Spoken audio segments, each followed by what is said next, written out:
টোটো করে চায়ের বাগানের মধ্যে দিয়ে, তাও আবার উত্তরবঙ্গের ক্যাফেতে পৌঁছনো, এটা সত্যিই একটি বিরল ঘটনা। বলছি কেমনভাবে সেসব হলো।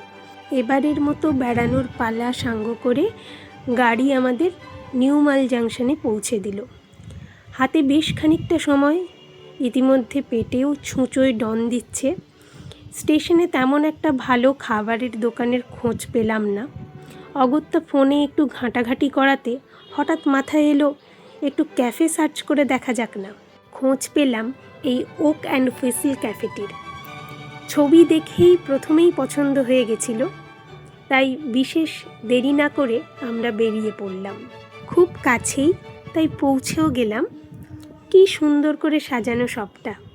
এখানে এসেও এত চমৎকার যে একটি ক্যাফের খোঁজ মিলবে সেটা সত্যিই আমাদের অজানা ছিল। আমরা ভারী খুশি হয়েছিলাম। এখানে স্টাফদের বিহেভিয়ারও খুব ভালো ছিল, খুবই ওয়েলকামিং এবং অ্যাটেন্টিভ।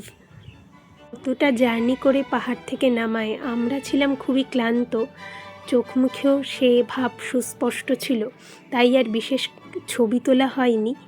যেটুকু পেরেছি ভিডিও করে রেখেছি আর কি। আর এদের মেনুটার ছবি তুলে রেখেছি। দেখলাম অনেক রকমের এদের পদ রয়েছে। প্রথমে আমরা এই ব্রেকফাস্ট প্ল্যাটারেরই খোঁজ করছিলাম, কিন্তু যথারীতি সময়টা দুপুরবেলা হওয়ায় তা মেলেনি। পিচ লেমনেডটা আমরা নিয়েছিলাম, আর নিয়েছিলাম এদের স্পেশাল চিকেন মিনি বার্গার আর একটা এগ চিজ স্যান্ডউইচ। দুটোই বেশ ভালো খেতে ছিল, বেশ ভালোই বলা যায়। যাই হোক, আর ক্যাফেটি এত সুন্দর করে সাজানো, বারবার চোখ পড়ছিল সেখানেই। মনে হচ্ছিল ইস, যদি একটু ফ্রেশ হয়ে থাকতাম, যদি একটু রেডি থাকতাম, বেশ কিছু ছবি তুলে নেওয়া যেত। আর অবশ্যই যদি হাতে সময় থাকতো। এবার আবারও চায়ের বাগানের মধ্যে দিয়ে পাহাড় দেখতে দেখতে ফেরার পালা।